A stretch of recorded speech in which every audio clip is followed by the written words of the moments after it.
City. And for Oklahoma City, they're currently holding on to the best record in the league. Not the conference, the league. They've been head and shoulders above the competition this season. An intriguing matchup tonight. Two smart, experienced ball clubs. Shaq, how do you see this one playing out? Solid execution on both sides.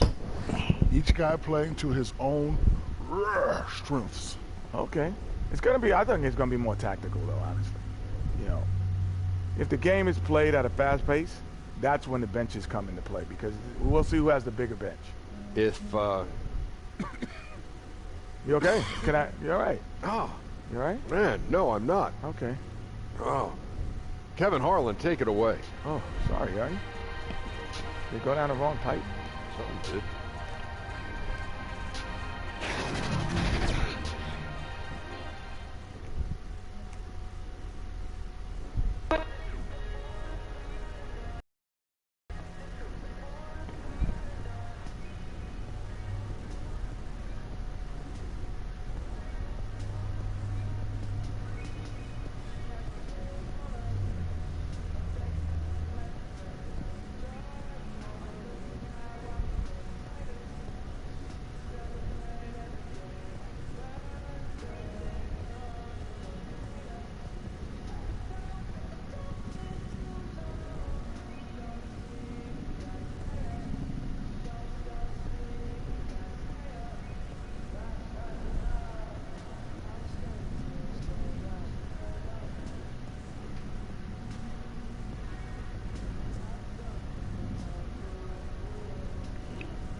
In warm water? Okay.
I was like, so you always got your brother.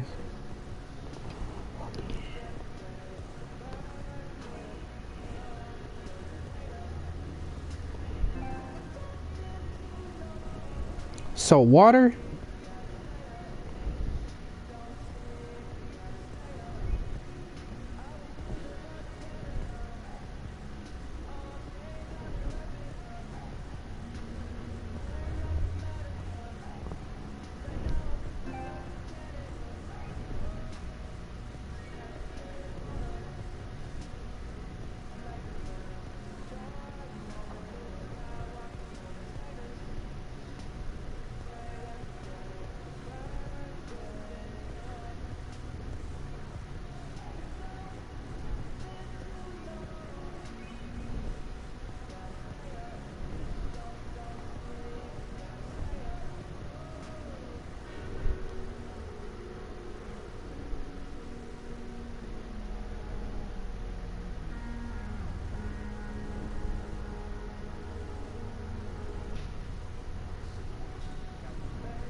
It's an interconference contest here in Oklahoma City, Oklahoma, as the Thunder play one at home. We're happy to have you with us for 2K Sports midweek presentation of NBA basketball. This is Kevin Harlan alongside Greg Anthony as well as Brett Berry. As you can see, Catching up a bit from the sideline. And with pregame routines coming to an end, we're just about ready for our tip-off. First, though, let's get a report. Well, guys, Paul George is... Well, you love that versatility, DA. Thank you. And featuring two of the best bigs in the league, Brent, how impactful is the center position now compared to the way it used to be? Well, one of the things that I think people are still dealing with is just how divergently different the center position has become in the game. And to think that these guys, in what they're asked to do, has just as much importance of the Patrick Ewings, the Hakeem Olajuwons, the low post, big-time scorers back to the basket.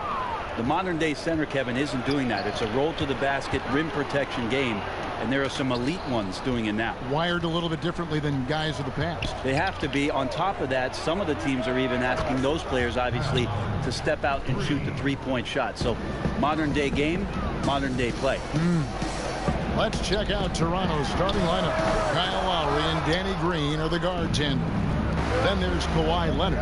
Then there's Jonas Valanciunas. And it's Siakam in at the 4. When you watch Kyle Lowry play, you see how much bigger he is than his stats. He does so many little things on both ends of the floor. I mean, he's a great screen setter, takes charges, all the things that don't necessarily show up in the stat sheet, but are important when it comes to winning. Well, they depend on him to score, and that doesn't mean just from the field. Sometimes it comes from the charity stripe. And it's in there. That's a talented guy getting too easy a look. Might have been a miscommunication on that one. Well, just the first quarter, everyone's still getting adjusted. That said, on defense, you have to bring help sooner. Green kicks to Lowry. 6 to shoot. Toronto needs to get off his shot. And the shot goes in from Siakam. Siakam's got himself going with the triple, his first basket of the game. And Greg, with Lowry, it isn't like he's quiet on the stat sheet either. No, he is a bulldog. I mean, he scores it, the playmaking. He's just complete in terms of a backcourt player. Rebounds as well as anybody for his position, and got good hands on defense. It just gives you a little bit of everything at that point guard position. So timeout called here, the first for Toronto. OKC, make some noise for your Thunder Girls. And making our way toward the finish line, this is a great time to check out the new power rankings. You take a look at the Raptors. They're locked in again at that third spot. Not a bad place to be. And I look at Oklahoma City. They've fulfilled expectations and then some. Riding high down the back nine now, looking invincible. Here's Siakam. It's rebounded by Oklahoma City. Yeah, I think the defense made an impact on that play, making the shooter feel a bit uncomfortable on release. And Paul George, a terrific two-way player, an all-star, an all-NBA performer, and multiple all-defense selections. And Paul George has made it a goal to win Defensive Player of the Year. I mean, he's got tremendous length and quickness, but really his pride at that end of the floor might matter even more. He just takes great pride in being a complete player. Valanciunas with the ball. He's coming off a 25-point game against New York. And we have to mention his rebound. It wasn't all about the offense. He battled his tail off down low. Well, that is what he does, just deadly beyond the arc. Green is one of those guys you cannot afford to leave for a second. Pass to Patterson. And here's Westbrook from the arc. And the three ball is good. Westbrook's got himself going there. His first points of the game on the deep ball. A little tit-for-tat action going on the back-to-back trade. Yeah, a little gamesmanship from range could force both defenses to maybe extend out a little further. Here's Leonard. He had a 27-point outing in their last game against New York. On the wing, Green. And in this first quarter, about 3 minutes played. Valanciunas passes to Green. Nice to see Patterson make a difference on the defensive end of the floor, staying with his man. Outside Westbrook, and Adams kicks to Patterson. Oklahoma City moving the ball around. The shot's good from the Beast. Man, he's shooting the ball very well, in addition to creating for both himself and his teammates out there on a roll. And that's a foul called on the Beast. That's foul number 2 for him.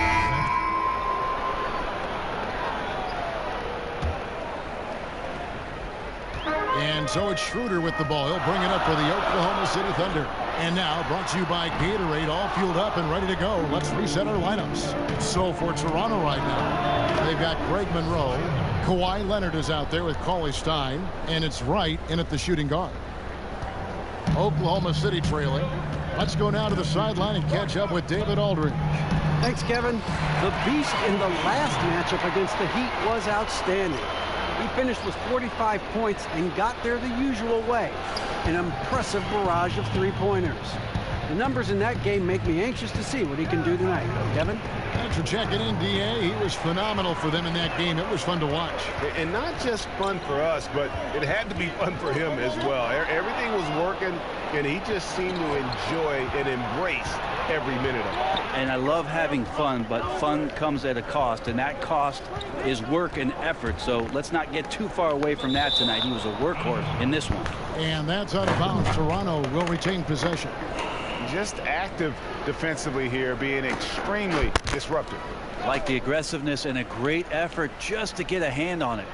Quarter number 2 with just over a minute gone. 6 on the shot clock. Leonard against Beasley. And it's Leonard missing. The Thunder with the lead. The Beast passes to Beasley. And a lot of contact on that one, so he'll shoot 2 here. It's going to go on Willie Cauley-Stein. And you look back at that 2012. Dang, he's ahead of me in points. I need to step it up a bit. Step it up. Step it up. Because I know he's going to be like, dang, it's hot in here.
Finals, the Thunder lost in 5 games to the Heat, and you looked at that young talent, Durant, Westbrook, Harden, now all MVP award winners, along with Serge Ibaka, a young, talented, energetic Serge Ibaka, and it felt like that was a team that was going to rule the West for a very long time.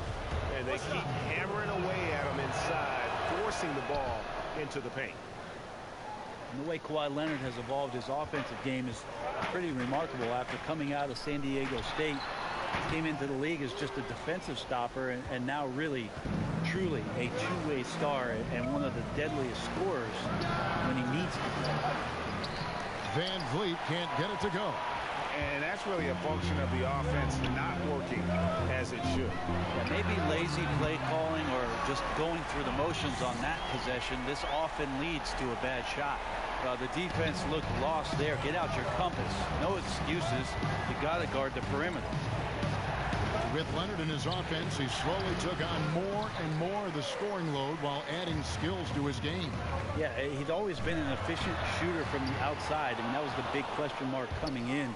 But he added a lot of volume the last couple seasons and did not lose the percentages. So took on a little bit more of the playmaking role, maybe sometimes playing the point small forward. So that combined with great mid-range, this is why people talk about Kawhi Leonard being a top 10 player in the NBA. There's good reasons for it. And Monroe kicks to Van Vliet, fires from 18, and too long on the shot. Looking at Oklahoma City, they want to turn it around after the loss to the Heat. The Beast, the long distance three is buried. The Beast's got 6 here in this quarter. Pretty much poor defensive effort there. You have to get a hand in his face when he's spotting up from distance. Got a piece of it, and he's able to get it back. And Leonard gets it to go. It's like he's got a couple of suction cups at the end of those long arms. Those huge hands from Kawhi, helpful on the glass. Mikhailuk, guarded by Wright. There's the pass to Schroeder. To the paint. Tries from 10. No good from the Beast. I tell you what, the defense should send Christmas cards for that miss. To the inside. And oh boy, a lot of contact there, but he gets the call and will shoot 2. Hey, Brent, the season winding down and teams are looking at playoff slotting. Have you ever, though, been a part of a team that suffered a late season collapse? I don't think the teams that I was on, Kevin, and fortunate to be on, that had expectations to go deep into the playoffs or maybe eventually participate in the finals ever had that kind of breakdown. But in Seattle in 2003, a team led by Gary Payton, I know we had an opportunity to get in, to sneak in maybe to the 8th slot. We struggled with inconsistency all year long.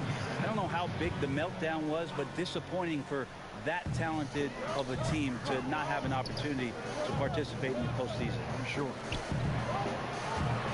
Inside, Noel, and the layup's good off the glass. Noel's got his first 2 points of the night. And good passing, setting up a lot of these buckets right now, Kevin. That's been the key. Van Vliet passes to Cauley-Stein. To the middle, here's Leonard, and he drops in the layup off the glass. Leonard's got 9 points now in the quarter. Right now he is locked in. He's getting great shots, and he's burning the D in a variety of ways.